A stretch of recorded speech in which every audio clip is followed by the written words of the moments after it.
ক্ষতি হলো, যে ক্ষতি পূরণের কোনো সুযোগ নেই। অলরেডি আমি যখন জানি তখন বোধহয় 1:16 বাজে আজকে দুপুর, এবং আমি তৎক্ষণাৎই আমাদের মাননীয় মুখ্যমন্ত্রী মমতা ব্যানার্জিকে মেসেজ করি এবং আমাদের সর্বভারতীয় তৃণমূল কংগ্রেসের সাধারণ সম্পাদক অভিষেক বন্দ্যোপাধ্যায়কে ফোন করি, এবং মুখ্যমন্ত্রী এবং অভিষেক বন্দ্যোপাধ্যায় দুজনেই আমাকে জিজ্ঞেস করলো আমি কোথায় আছি। আমি একটু নিউ বারাকপুর ছিলাম।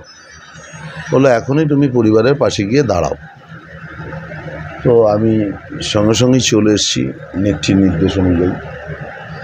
যথারীতি আমাদের দলের আরও যারা মন্ত্রী আছেন, সাংসদ আছেন, তারাও বিকেলবেলা অনেকে আসবেন, আর একটু পরে তারা সবে শুনলেন, একজন এক জায়গায় বেরিয়ে গেছেন। তো হাজি নুরুল অ্যাকচুয়ালি আমার সাথে সম্পর্কটা অত্যন্ত আন্তরিক সম্পর্ক ছিল, এবং মানে বন্ধু বিশেষ। ও এমএলএ না এমপি, আমি এমএলএ না সভাধিপতি, এটা ইম্যাটেরিয়াল আমাদের কাছে। ছোটবেলার বন্ধু, এবং ওর সাথে আমার পরিচয় 1996 সাল থেকে। ও তখন বারাসাতের যুব কংগ্রেসের সংসদীয় যুবর দায়িত্বে ছিল, পরবর্তীকালে তৃণমূল কংগ্রেস।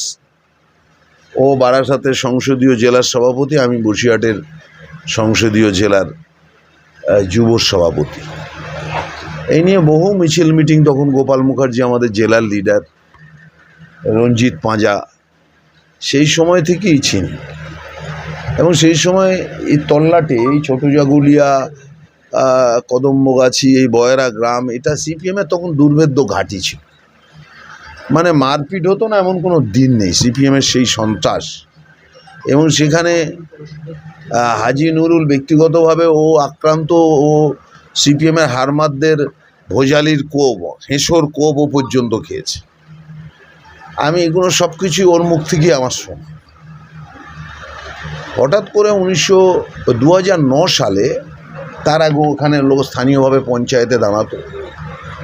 2009 সালে মুকুল রায়ের মাধ্যমে মমতা বন্দ্যোপাধ্যায় ওকে এবং আমাকে ডাকে, এবং সেই সময় মমতাদি আমাকে দলের সিদ্ধান্তটা জানায় যে নারায়ণ, আমি চিন্তা করেছি যে ওকে বসিরহাটে পার্লামেন্ট থেকে দাঁড় করাবো, তুমি ওর ইলেকশন এজেন্ট হবে। ও তো বসিরহাটটা অত ভালো চেনে না, নতুন। তো সেই থেকেই আরও একটু নতুন উদ্দীপনা নিয়ে আমরা দুজনে বসিরহাটটাকে আমরা সাজিয়েছিলাম। এবং ও খুব মিশুকে মানুষ। ওর বাড়িতে এই হলো ঈদের দিন নেমন্তন্ন করায়, খাবার খেতে হবে, এ করতে হবে, তা করতে হবে, এইরকম। ও এমপি হওয়ার পরে আমি আমার ফ্যামিলি নিয়ে ওর যে ফ্ল্যাট, এমপি ভবন, যে আবাসন পায় গভর্নমেন্টের, সেখানেও আমি আমার বউ বাচ্চা সহ ওখানে থাকতাম। মানে সম্পর্কটা একেবারে পারিবারিক। সেই জায়গায় মনকে বুঝ দেওয়ার ভাষা নেই।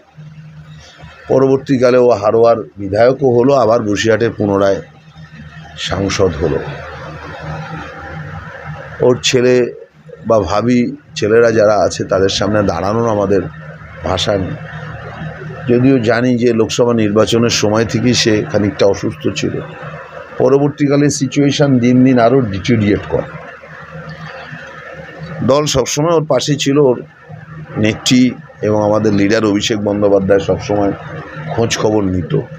স্থানীয় পর্যায়ে বিশেষত ওর বন্ধু ছিল নুরুল হক, বিশেষ বন্ধু।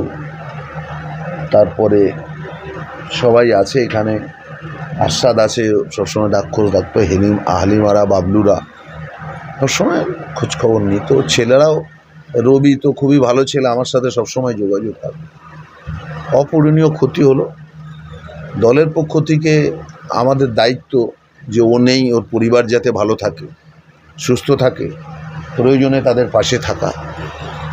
এবং হাজি নুরুল যে টাইপের মানুষ ছিল, সবার সাথে মিশত, এবং ও একদম নিম্ন মধ্যবিত্ত পরিবারের ছেলে। এবং বসিরহাটেও আপনারা জানেন, বসিরহাট হচ্ছে নদীমাতৃক, সুন্দরবন বিস্তীর্ণ, বাদা অঞ্চল, গরিব মানুষ। অনেক বিধানসভায় সংখ্যালঘু সম্প্রদায়ের মানুষের বসবাস যথেষ্ট, তাদের সঙ্গে একদম সবার সাথে মিলেমিশে একাকার হয়ে গেছে।